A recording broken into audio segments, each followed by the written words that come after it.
Fascist സർക്കാരിനെതിരെ നിരന്തരം പോരാടുന്ന രാഹുൽ ഗാന്ധിയെ വയനാട് മണ്ഡലത്തിൽ സ്ഥാനാർത്ഥിയായി ലഭിച്ചതിൽ അഭിമാനമുണ്ടെന്ന് പി.കെ. ബഷീർ എം.എൽ.എ.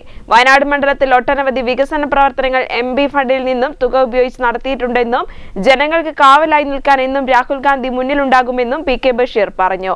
അതേസമയം പത്മജിയുടെ ബി.ജെ.പി. പ്രവേശനത്തിലും എം.എൽ.എ. പ്രതികരിച്ചു. തൃശൂരിൽ കെ. മുരളീധരൻ വലിയ ഭൂരിപക്ഷത്തിൽ വിജയിക്കുമെന്നും അദ്ദേഹം കൂട്ടിച്ചേർത്തു.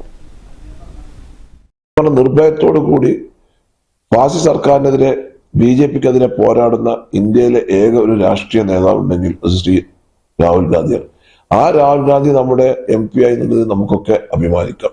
അദ്ദേഹത്തെ നമുക്കൊരു കാവലായി നിൽക്കാൻ, നമുക്ക് വരുന്ന സമൂഹത്തിന് വരുന്ന മറ്റു ജനവിഭാഗങ്ങൾക്ക് വരുന്ന ഗവൺമെന്റിന്റെ തെറ്റായ നയങ്ങളെ ശക്തമായി എതിർക്കാൻ, അതിന് മുന്നിൽ നിന്ന് പോരാട് ഇന്ത്യയിലെ എല്ലാ വിഭാഗം ജനങ്ങളെയും ഏകോപിച്ച് കൊണ്ടുപോകാനുള്ള ഒരു നേതാവാണ് ഇന്ന് ശ്രീ രാഹുൽ ഗാന്ധി.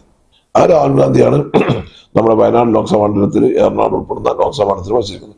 അദ്ദേഹത്തിന്റെ ഭൂരിപക്ഷം വർദ്ധിപ്പിക്കുന്നുള്ള കാര്യത്തിൽ യാതൊരു സംശയമില്ല. പത്മജനെ കോൺഗ്രസ് പുറത്താക്കിയല്ലോ, ഫസ്ക് ചൊല്ലിക്കാണ്ട് സമുദായത്തിന് ഫസ്ക് അല്ലല്ലോ, അതായത് സ്ത്രീയാണ് ഉപേക്ഷിച്ച് പോകുന്ന അതിന് ഫസ്ക് ചെയ്ത് അവരാണ് പോയതല്ലേ.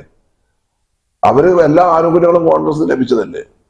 എനിക്ക് കരുണാനിധിയുടെ കുടുംബമായിട്ട് വരെയൊക്കെ ഏറ്റവും അടുത്ത വ്യക്തിബന്ധമുള്ള ഒരു വ്യക്തിയാണ്.